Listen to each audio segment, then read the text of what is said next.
요한복음 16장 25절부터 33절.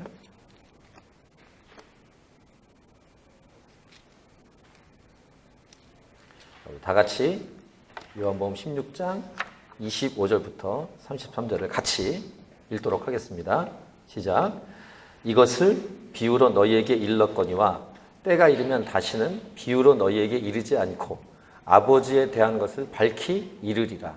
그날에 너희가 내 이름으로 구할 것이요 내가 너희를 위하여 아버지께 구하겠다 하는 말이 아니니 이는 너희가 나를 사랑하고 또 내가 하나님께로부터 온 줄 믿었으므로 아버지께서 친히 너희를 사랑하심이라. 내가 아버지에게서 나와 세상에 왔고 다시 세상을 떠나 아버지께로 가노라 하시니 제자들이 말하되 지금은 밝히 말씀하시고 아무 비유로도 하지 아니하시니 우리가 지금에야 주께서 모든 것을 아시고 또 사람의 물음을 기다리시지 않은 줄을 아나이다. 이로써 하나님께로부터 나오심을 우리가 믿사옵나이다. 예수께서 대답하시되 이제는 너희가 믿느냐? 보라 너희가 다 각각 제 곳으로 흩어지고 나를 혼자 둘 때가 오나니 벌써 왔도다. 그러나 내가 혼자 있는 것이 아니라 아버지께서 나와 함께 계시느니라. 이것을 너희에게 이르는 것은 너희로 내 안에서 평안을 누리게 하려 함이라. 세상에서는 너희가 환난을 당하나 담대하라. 내가 세상을 이기었노라. 아멘. 이제 오늘 본문으로 예수님이 대중에게 설교하는 거 말고 13장부터 계속 흘러오는 것은 12제자, 그 다음에 가룟유다 나갔으니까 11명을 데리고 이렇게 집중적으로 하는 설교가 14, 15, 16장인데 그 마지막입니다. 그러니까 이것은 비공개적인 설교라고 할 수 있습니다. 비공개적으로 한 설교, 거의 마지막. 그리고 이제 다음 주와 그 다음 주에 17장을 볼 텐데 17장은 예수님이 아버지 하나님께 기도하는 기도 내용입니다. 오늘 이 결론 부분인데 지난주 계속 이어지는 말씀은 부활신앙에 관한 것입니다. 부활신앙은 무엇이냐? 정리해드리면 부활신앙이란 십자가를 통과하여야 하기 때문에 잠깐 슬퍼할 수 있다. 하지만 부활로 인한 영원한 기쁨을 누리게 되는 것이다. 이걸 첫 번째 나누었죠. 두 번째는 부활신앙이 되면 질문이 사라진다. 이것을 지난주에 나누었습니다. 부활신앙이 되면 예수님의 이름으로 직접 기도하고 기도 응답을 받기 때문에 기쁨이 또 넘친다. 이런 내용도 우리가 나누었고 이 기쁨은 어떤 기쁨이냐면 예수님 믿고 예수님을 전하는 것 때문에 세상에서는 핍박과 공격이 있지만 그럼에도 불구하고 기뻐하는 기쁨. 세상과 상관없는 하늘의 기쁨. 이런 기쁨이라는 사실도 우리가 나누었고 이 신앙은 우리가 따라가야 될 본받는 신앙이며 그래서 우리도 눈물을 흘리며 복음의 씨를 뿌려서 기쁨으로 단을 거두는 그런 열매, 생명의 열매를 남기고 그것으로 하나님께 영광이 되는 삶을 살아야 된다. 이런 내용을 지난주까지 보았습니다. 오늘 본문에서는 우리 예수님께서 드디어 비유로만 말씀하셨다가 직접 말씀하시니까 제자들이 새롭게 이렇게 경험하는 내용을 얘기하고 있는데 25절 보시면 이것을 비유로 너희에게 일렀거니와 때가 이르면 다시는 비유로 너희에게 이르지 않고 아버지에 대한 것을 밝히 이르리라. 보통 비유로 하는 것은 상대방에게 이렇게 뭘 설명하려고 하는데 그 설명이 잘 이렇게 이해가 안 가게 될 때 비유적으로 설명을 하죠. 그러니까 천국이 어떤 곳인가를 이렇게 계속 얘기해야 되는데 다 이해할 수 없으니까 여러 가지 모양의 비유로 예수님이 말씀하셨습니다. 근데 부활 신앙을 갖게 되면 질문이 사라지는 것처럼 이제는 비유로 말할 필요가 없다라고 예수님이 판단을 하신 것 같습니다. 다 알아듣고 깨달으니까. 그리고 또 이것은 지금까지는 예수님을 매개체로 해서 예수님이 중보자로서 예수님을 통해서 아버지 하나님을 만났습니다. 그러니까 구약 같은 경우는 대제사장이 지성소에 직접 들어가서 하나님 만난 다음에 나와서 대신 말해주지 않습니까? 그러니까 백성들이 하나님을 직접 만날 수가 없는 거예요. 그런데 이제 그럴 필요가 없이 너희들 각자가 직접 하나님 아버지께 나아갈 수 있다라는 것입니다. 이게 부활신앙이에요. 예수님의 십자가의 죽음과 부활과 승천과 성령의 강림으로 인해서 이제는 예수 믿는 누구든지 하나님 아버지께 직접 나아갈 수 있게 되었다라는 말씀이죠. 자, 26, 27, 28절을 보시기 바랍니다. 그날에 너희가 내 이름으로 구할 것이요 내가 너희를 위하여 아버지께 구하겠다 하는 말이 아니니. 그러니까 너희가 내 이름으로 직접 구한다. 이는 너희가 나를 사랑하고 또 내가 하나님께로부터 온 줄 믿었으므로 그 다음에는 아버지께서 친히 너희를 사랑하심이라. 그러니까 1대1로 만날 수 있다는 거예요. 예수 믿는 사람하고 아버지 하나님하고 직접 만날 수 있다는 것입니다. 그 전까지 그렇게 못했는데. 28절 내가 아버지에게서 나와 세상에 왔고 다시 세상을 떠나 아버지께로 가노라 하시니. 28절은 비유로 설명한 게 아니라 직접 설명한 거예요. 내가 하나님께로부터 왔었는데 다시 하나님께로 간다 라고 직접 말씀을 하셨어요. 어쨌든 이렇게 직접 나갈 수 있게 된 놀라운 축복이 이 제자들에게 열리기 시작하는 거예요. 근데 아직은 열린 게 아닙니다. 조금 열렸고 예수님이 십자가에 죽고 부활하고 승천한 다음에 성령의 강림이 있은 다음에 본격적으로 시작됩니다. 그게 사도행전이에요. 생각해 보세요. 사실 그 당시 제자들보다 저와 여러분은 엄청나게 문이 열린 거예요. 저와 여러분이 예수 믿으면 직접 하나님께 나갈 수 있으니까. 근데 그 당시 제자들조차도 직접 그렇게 나갈 수 없는 시대였습니다. 근데 이들이 성령을 받고 난 다음에 사도행전을 보면은 직접 나가기 시작하죠. 본격적으로. 그 사도행전 시대 이후인 성령의 시대를 저와 여러분이 살고 있는 거예요. 그래서 우리가 교만하지 않고 겸손하게 하나님께 나아가면 저희를 통해서 물론 우리는 예수님의 이름으로 합니다만 놀라운 일들을 이루어내는 통로로 쓰임받을 수 있는 거예요. 이것이 저와 여러분입니다. 이것이 교회예요. 간접적으로 있지 않고 우리가 직접 하나님 만나고 하나님께 기도해서 하나님이 이루어주신 엄청난 일들이 이루어졌고 2000년 역사 속에 저와 여러분에게도 해당이 된다는 것입니다. 이게 교회입니다. 자, 29절 보세요. 제자들이 말하되 지금은 밝히 말씀하시고 아무 비유로도 하지 아니하시니. 좀 아까 직접 말씀하시니까 이제 비유로 말씀하지 않으시네요. 이렇게 하니까. 또 30절. 우리가 지금에야 주께서 모든 것을 아시고 또 사람의 물음을 기다리시지 않는 줄 아나이다. 이로써 하나님께로부터 나오심을 우리가 믿사옵나이다. 이런 또 하나의 신앙 고백을 딱 한 거예요. 제자들이. 그러니까 예수님의 말씀을 보세요. 31절. 예수께서 대답하실 때 이제는 너희가 믿느냐? 이렇게 드디어 말씀하십니다. 거의 결론까지 온 것입니다. 마지막까지. 제자들이 믿는다는 거예요. 너희들이 믿느냐? 이렇게 예수 말씀하시면서 이제 곧 닥칠 어려운 얘기를, 중요한 메시지를 마지막에 두 군데서 하는데 앞부분은 뭐냐면 두 가지입니다. 예수님께서 십자가에서 죽는다. 그리고 너희들은 흩어진다. 이런 얘기를 하십니다.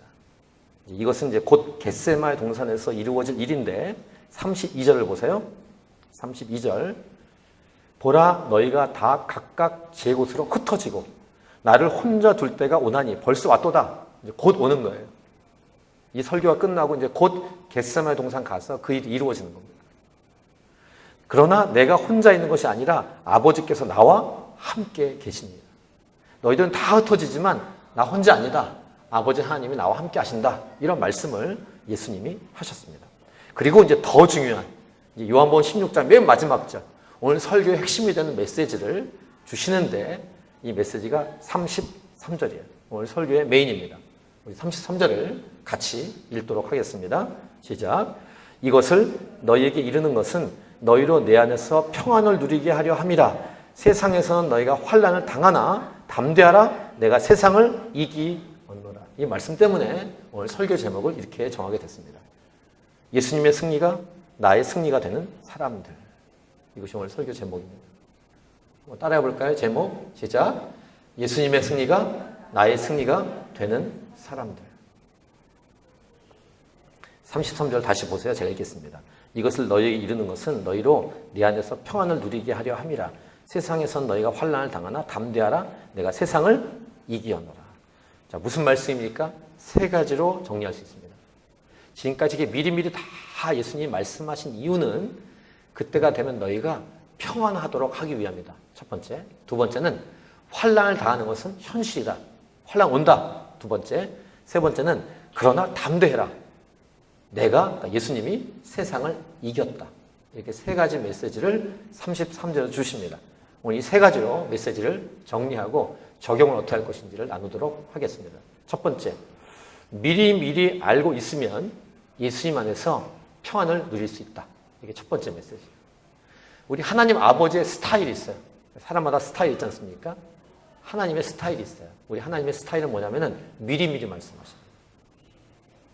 굉장히 미래에 있는 일까지 미리미리 다 얘기하십니다. 이분이 하나님이세요. 하나님의 스타일이에요. 미리미리 말씀하신 이유가 뭘까? 이것은 미리 준비하게 하는, 대비하게 하는 이유도 있을 것이고, 그날이 딱 닥쳤을 때, 이렇기 때문에 그때 이렇게 말씀하셨구나. 그래서 여러분, 이렇게 어려움이 닥쳤을 때요, 그 어려움이 해석이 되면 어렵잖아요. 이 일은 이것 때문에 주시나 보다. 이렇게 해석이 되면 어렵지 않아요. 근데 해석이 안 될 때 어렵습니다. 건강에 어려움이 있다든가, 재정에 어려움이 있다든가, 뭐 이민사회니까 관계에 어려움이 있다든가, 아니면 또 이민사회니까 비자에 어려움이 있다든가, 진로에 어려움이 생기면, 그리고 그보다 더 훨씬 어려움이 생기면 이것이 해석이 안 되면 굉장히 어려워요. 근데 이것이 이렇게 되기 때문에 하나님이 주셨구나 라는 것이 해석이 되면 평안해집니다. 미리미리 말씀하시는 이유 중에 한 가지입니다.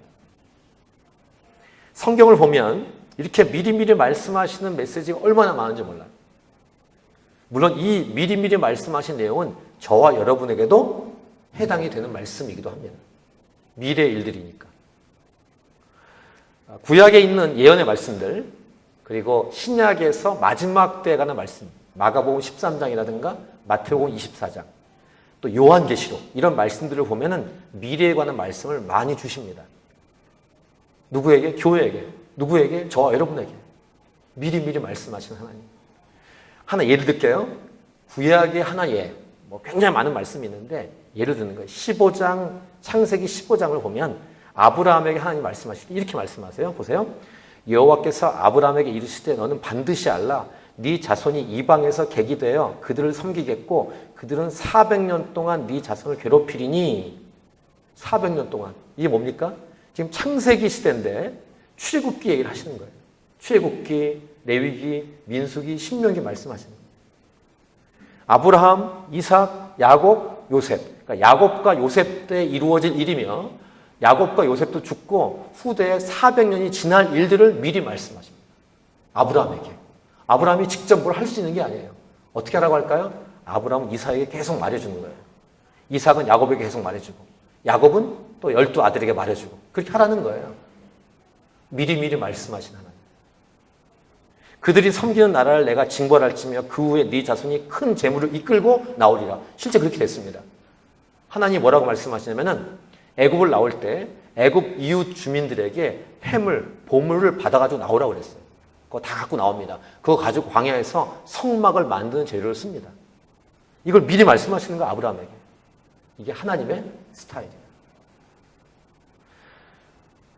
이렇게 말씀하신 게 한두 군데가 아닙니다. 아브라함 전의 시대의 사람에게도 노아 같은 사람에게도 미리 말씀하셨어요.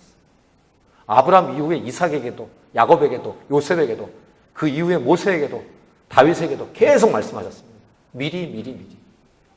다니엘 같은 경우는 아마 저희들보다 후대 시대에 해당되는 말씀하셨을 거예요. 다니엘에게.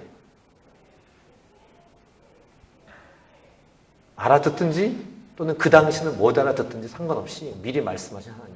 자, 하나님의 스타일, 미리 말씀하신 하나님. 대비하고 준비하고 또 깨어있고 그러면 그 일이 닥쳐도 평안할 수 있다라는 말씀, 예수님의 말씀. 이 대비하고 준비한 예로 창세기 얘기를 다시 하면은 요셉 때 요셉이 꿈을 꾸지 않습니까? 그 다음에 또 감옥에 갔을 때 그 당시에 그 애굽 왕이 꿈을 꿔요. 근데 그 꿈을 해석할 수 없으니까 그 요셉이 그 앞에 가고 요셉이 애굽 왕의 꿈을 해석해 줍니다. 근데 그 꿈은 뭡니까? 7년 풍년, 7년 흉년입니다. 그래서 흉년을 대비하는 일을 요셉이 총리로서 하는데 그 일 때문에 흉년 때 누굴 만납니까? 자기를 팔아먹었던 형들, 그 다음에 아버지까지 만나게 됩니다. 그래서 이스라엘 민족이 70명이 다 출애굽, 그러니까 애굽에 들어갔다가 거기서 60만 명 이상 넘는 사람들에서 나오게 되는 이런 역사를 하나님이 하시는 거죠. 그러면 지금은 어떤가? 지금도 마찬가지예요.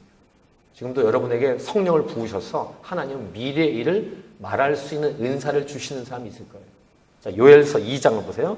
요엘서 2장 28절. 지금 성령을 통해 이 일을 하신다는 거예요. 성령님도 하나님이십니다. 그 후에 내가 내 영을 만민에게 부어주리니 너희 자녀들이 장래 일을 말할 것입니다. 우리 다음 세대가 은사를 받고 미래의 일을 말할 것입니다. 너희 늙은이는 꿈을 꾸며 너희 젊은이는 이상을 볼 것입니다. 성령의 역사죠. 교회에 저와 여러분에게 성령을 부어주셔서 장래일, 미래일, 꿈, 이상을 말씀하시는 하나님. 자, 이 첫 번째 메시지를 어떻게 적용해야 될까? 이 적용은 아주 간단하면서 기초적인 것입니다. 뭐냐면 저와 여러분이 깨어서 성령 안에서 기도하고 말씀을 봐야 돼요. 그래서 하나님께서 주신 말씀은 여러 목적이 있는데 앞으로 일을 대비하라고 주시는 말씀이기도 합니다. 여러분 성경 잘 읽고 계십니까? 30일이 어려우시면 60일 아니면 90일, 120일. 제가 말씀드렸죠? 120일도 어려우면 말씀하세요. 150일. 좀 어려우면 180일. 180일 어려우면 270일. 아니면 365일. 얼마든지 제가 이렇게 펼쳐드리겠습니다. 성경 읽으셔야 돼요. 읽게 해야 돼요. 그리고 기도해야 돼요. 이게 첫 번째 메시지. 그날이 왔을 때 평안하게 하기 위한 대비입니다.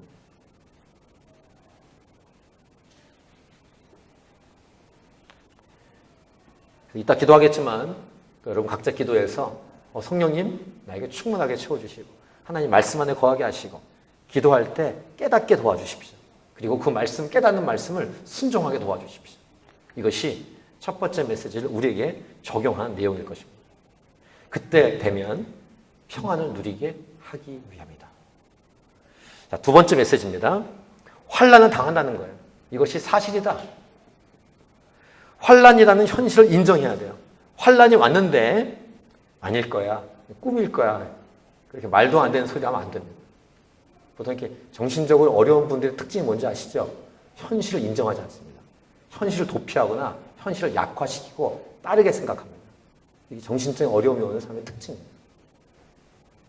불이 났는데, 교통사고가 나는데, 어려움 왔는데 아닐 거야. 나에게 이런 일이 없을 거야. 이렇게 엉뚱한 얘기하는 사람들. 정신분열. 어떻게 됩니까? 정상적으로 이걸 대처하려면 일단 불이 났으면 불이 났다. 인정. 병이 났으면 병이 났다. 인정해야 돼요. 그 현실을 딛고 그 다음에 일어나야 돼요. 환란이 올 것이다. 오는 거예요. 사실입니다. 팩트예요. 예수 믿는 자에게 환란이 오는가? 옵니다. 예수 믿으면 환란이 옵니다. 보통 예수 믿으면 복 받습니다. 이런 얘기도 듣지만 동시에 환란을 받습니다. 왜 환란이 옵니까? 영적인 세계가 다르기 때문입니다. 세상의 어둠의 세계와 예수 믿는 영적인 세계는 전혀 다른 것입니다. 그래서 부딪히는 거예요. 그래서 환란이 옵니다. 세상이 공격을 합니다. 근데 잘 생각해 보세요. 환란이 오지 않는다면, 만약에 환란이 오지 않는다면, 예수님을 믿는다고 하는데 환란이 오지 않는다면 좀 생각해 봐야 돼요. 세상과 내가 한 편일 수 있어. 즉 예수 믿는 게 아닐 수 있다는 말입니다. 잘 들으셔야 돼요. 믿음으로 살아가지 않고 처세술에 의해서 살아가고 있기 때문에 환란이 없을 수 있어요. 믿음과 처세술은 비슷한 것처럼 보지만 전혀 다른 것입니다. 믿음으로 살아가는가? 처세술에 의해 살아가는가? 또 어떤 분은 적당히 믿어. 이렇게 광적으로 믿을 필요 없어. 라는 안 되는 말을 막 내뱉으면서 타협을 하면서 그럴 수도 있어.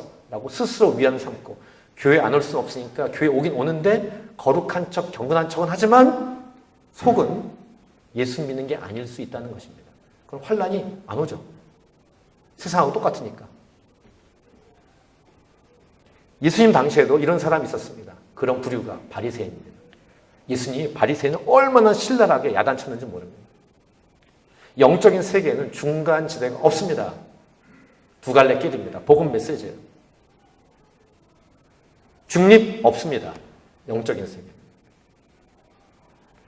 영생 아니면 영벌입니다.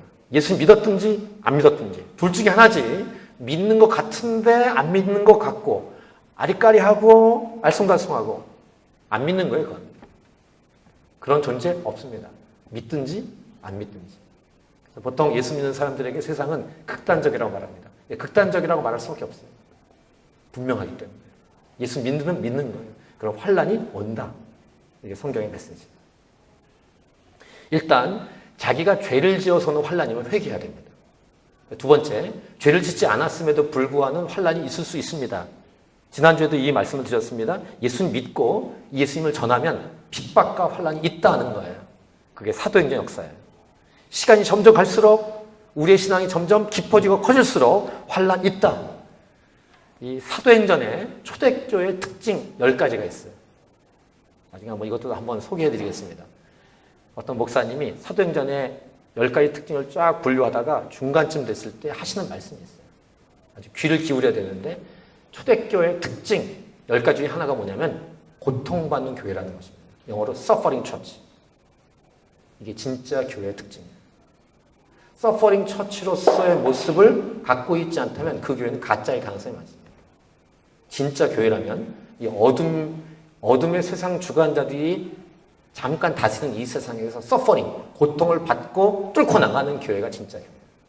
서퍼링 처치.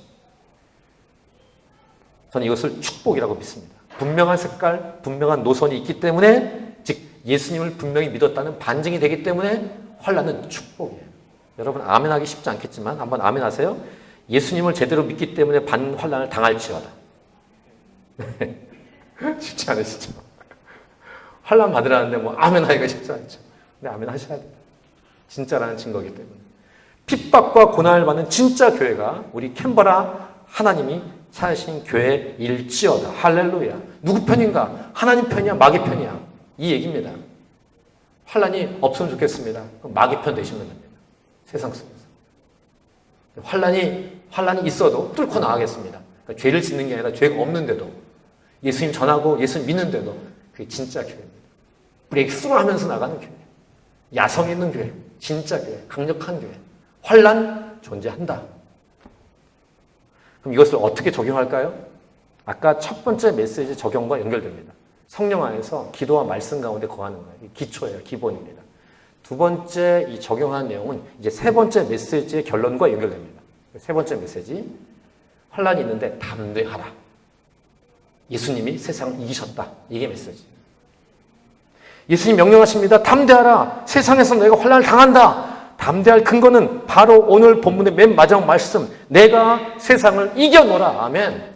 예수님이 세상을 이겼기 때문에 담대하라. 무슨 말씀일까요? 오늘 설교 제목입니다. 예수님의 승리가 나의 승리인 사람들. 이 제목의 의미가 무엇인지 아시겠어요? 예수님과 내가 한 몸이라는 의미예요. 예수님이 승리했으면 나도 승리한 것입니다. 한 몸이니까. 이게 두 번째 아까 메시지와 연결되는 거예요. 그래서 예수님의 승리가 나의 승리가 아니라면 예수님 안 믿는 것이죠. 환란도 없는 거예요. 환란이 있는 것은 예수님과 나가 한 몸이기 때문입니다. 그래서 우리 몇 주 전에 말씀 가운데 보면 뭡니까? 세상이 너희를 미워하는 것은 나를 미워하기 때문이다. 이런 말씀하셨잖아요. 한 몸이기 때문이라는 그 말입니다. 그 말은 예수님의 승리가 나의 승리도 된다라는 메시지죠. 십자가에서 예수님께서 다 이뤘다라고 말씀하신 것은 바로 이런 메시지를 주신 거예요. 사도 바울은요, 갈라디아서 2장 20절. 여기 본문에 없습니다만, 내가 그리스도와 함께 십자가에 못 박혔나니. 이렇게 얘기합니다. 그래서 예수님이 죽을 때 나도 죽었습니다. 예수님이 십자가에서 부활했을 때 나도 부활했습니다. 이 메시지를 사도 바울이 하지 않습니까? 예수님과 내가 한 몸입니다. 교회는 예수님의 몸이에요. 그리스도의 몸이죠. 예수님이 고통받으면 나도 고통받고 예수님이 승리하면 나도 승리하는 것입니다. 다 이뤘다라고 말씀하셨기 때문에 그 메시지는 우리에게 임한 것입니다. 가장 중요한 것이 해결된 거예요. 하나님과 인간의 막힌 다음에 해결된 것입니다. 그 다음에는 세상에서 환란은 큰 문제가 되지 않습니다. 사실은. 하나님과 우리와의 나와의 막힌 다음이 문제지 세상에서의 고통과 핍박과 공격은 그리 큰 문제가 아니에요. 오히려 기뻐해야 될 이유입니다. 사도들은 기뻐했던 거예요. 핍박받으면서. 우리의 인생의 엔딩은 뭘까요? 해피엔딩. 예수님 안에 있습니다. 예수님과 한 몸인 사람들, 곧 예수님의 승리가 나 자신의 승리인 사람들, 이것이 교회입니다. 그래서 예수님이 이렇게도 말씀하셨습니다. 마태복음 10장 28절. 같이 읽을까요? 10장 28절 시작. 몸은 죽여도 영혼은 능히 죽이지 못한 자들을 두려워하지 말고 오직 몸과 영혼을 능히 지옥에 멸하실 수 있는 이를 두려워하라. 그러니까 세상 자기 핍박하고 우리 핍박하는 그 존재들 두려워할 거 없어. 몸만 죽일 뿐이야. 이런 예수님 말씀이야. 하지만 영혼까지 다스릴 수 있는 하나님을 두려워하라. 이런 메시지를 예수님이 하십니다. 세상 두려워하지 마, 괜찮아. 이런 말씀이에요. 진짜 두려워해야 될 하나님을 두려워할 수 있는 축복이 여러분 모두에게 있길 바랍니다. 하나님만 두려워하는 사람들. 자, 이 메시지를 어떻게 적용해야 될까? 첫 번째, 그래서 아주 기본적인 것인데요. 내가 하나님 안에 그리스도 안에 있는가를 점검하는 거예요. 사도 바울은 이런 메시지를 주고 있습니다. 고린도전서 3장 16절. 요한복음 3장 16절과 함께 이 고린도서 3장 16절을 기억하셔야 돼요. 같이 읽겠습니다. 시작. 너희는 너희가 하나님의 성전인 것과 하나님의 성령이 너희 안에 계시는 것을 알지 못하느냐? 무슨 말입니까? 알 수 있다는 거예요. 내가 예수 믿었는지 안 믿었는지 내가 알 수 있다는 것입니다. 예수 믿는다는 것은 예수님이 내 안에 들어오시기 때문에 내 안에 들어오신 예수님을 내가 감각할 수 있다는 거예요. 이게 영적 감각이죠.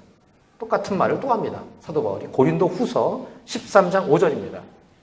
아주 강한 어조로 사도 바울이 말하는데요. 고린도후서 13장 5절 이것도 같이 읽겠습니다. 시작. 너희는 믿음 안에 있는가? 너희 자신을 시험하고 너희 자신을 확증하라. 예수 그리스도께서 너희 안에 계신 줄을 너희가 스스로 알지 못하느냐? 그렇지 않으면 너희는 버림받은 자니라. 이렇게 말씀하실 정도로 내가 예수 믿은지 안 믿은지 분명히 알 수 있다라고 사도 바울은 말해주고 있습니다. 이게 첫 번째 적용이에요. 내가 예수 믿는지 안 믿은지. 두 번째 적용은 뭐냐면 내가 예수 믿은 것처럼 내가 만난 저 사람이 예수 믿는가 안 믿는가를 늘 확인해야 돼요. 이게 두 번째 적용입니다. 이것을 제가 이렇게 설명할 수 있어요. 상대방을 정말 사랑하고 섬긴다면 이것을 항상 중요하게 여기고 점검하셔야 돼요. 보통 우리가 이제 옆에 있는 사람 위로와 격려도 하지 않습니까? 근데 핵심을 잊지 말아야 돼요. 위로와 격려도 하지만 핵심이 놓쳐진 상태에서 위로와 격려는 그다지 의미가 없습니다. 마냥 어린애 다루는 것처럼 찡찡대면 사탕 주고 달래고 얼르고 이 수준에서 머무는 관계가 아니라 그 상대방이 예수님 믿고 있는지를 체크하는 것입니다. 가족 관계도 마찬가지고 친구 관계도 마찬가지고 이웃 관계도 마찬가지입니다. 예수 믿어도 영적으로 어린애가 있어요. 징징대는 애들. 이것을 사도 바울이 고린도서 3장에서 말합니다. 고린도서 3장에서 영적으로 어린 아이들, 육적인 크리스찬이라는 표현이 있죠. 그게 여기서 나온 거예요. 이들의 특징은 분열합니다. 분쟁하고 싸우고 영적으로 낮은 존재들입니다. 이들이 자라가야 돼요. 그래서 용사로 커야 됩니다. 강하고 담대하게. 자, 나를 점검하고 상대방을 점검하라. 이 두 가지가 세 번째 메시지의 적용 포인트예요. 자, 상대방을 점검해서 그 상대방이 예수 믿는 게 분명하다면 그 다음 해야 될 것이 뭘까요? 그 사람이 영적으로 성숙할 수 있도록 도와야 돼요. 그래서 우리가 3월 달부터 1대 양육을 하려고 하는 게 그겁니다. 그걸 훈련 받으시고 자기 자신도 크고 다른 사람이 잘할 수 있도록 도우셔야 돼요. 맨날 이렇게 달래고 이렇게 애처럼 하는 게 아니라 그 친구가 그 사람이 영적으로 강력해질 수 있도록 나도 자라가고 그 사람도 자라갈 수 있도록 도와야 합니다. 자, 이 두 가지 적용 포인트를 가지고 우리는 이런 질문을 던져봐야 됩니다. 소극적으로는 나를 향해서 구원에 관한 질문을 하러 오는 사람에게 대비를 하라라고 사도 베드로가 말하고 있습니다. 자, 베드로 전서 3장 15절을 보세요. 눈으로 보시고 제가 읽겠습니다. 너희 마음에 그리스도를 주로 삼아 거룩하게 하고 너희 속에 있는 소망에 관한 이유를 묻는 자에게는 대답할 것을 항상 준비하되 이렇게 말씀하세요. 당신은 뭐가 좋아요? 이렇게 물어보면은 나는 예수 믿고 천국 갑니다 라는 그런 소망에 관한 분명한 근거를 말해줄 준비를 하라는 거죠. 이게 소극적인 모습이에요. 적극적으로는 뭐냐면 이에 관한 적극적인 말씀이 많은데 다른 사람에게, 다른 민족에게, 다른 공동체에게 그 가라라는 메시지. 우리 작년 말 올 초 넘어올 때 우리 송구영신 예배 때 이 말씀 본문을 봤는데요. 다시 한번 읽겠습니다. 적극적인 모습입니다. 이렇게 누가 나한테 이렇게 물어왔을 때 대답할 말이 있게 하고 적극적으로 내가 나가는 것인데 마태복음 28장 19, 20절 우리 같이 이 말씀 읽겠습니다. 시작. 그러므로 너희는 가서 모든 민족을 제자로 삼아 아버지와 아들과 성령의 이름으로 세례를 베풀고 내가 너희에게 분부한 모든 것을 가르쳐 지키게 하라. 볼지어다 내가 세상 끝날까지 너희와 항상 함께 있으리라 하시니라. 그러므로 너희는 가서. 이게 세 번째 메시지의 마지막 적용 메시지. 고! 가라. 여러분이 왜 여기 호주 캔버라인지 아시겠습니까? 직장 때문에, 공부 때문에? 아니에요. 복음 전하라고 와 있는 거예요. 어딜 가든지 무엇 하든지 다 복음 전하라고 와 있는 거예요. 그걸 깨닫지 못하고 징징대고 있었잖아요. 아니면 딴 생각하고 있었죠. 빨리 생각을 정리하셔서 이 말씀으로 돌아오셔야 돼요. 내가 여기 있는 이유, 복음을 증거하라고 와 있다. 이 복음을 증거하는 삶, 전도와 선교의 삶이 우리가 적용해야 되는 마지막 메시지. 다시 오늘 33절을 다시 한번 읽겠습니다. 시작. 이것을 너희에게 이르는 것은 너희로 내 안에서 평안을 누리게 하려 함이라. 세상에선 너희가 환난을 당하나 담대하라. 내가 세상을 이겨노라. 아멘. 예수님의 승리가 나의 승리가 되는 사람들이에요. 여러분들인 줄 믿습니다. 담대하십시오. 예수님께서 세상을 이기셨습니다. 세상에서 환난을 당합니다. 하지만 예수님 안에서 평안할 수 있습니다. 우리 아까 부르지 않았는데 맨 마지막 곡 모든 민족과 방언들 가운데 이 노래 찬양하고 우리 오늘 메시지 가지고 기도하도록 하겠습니다.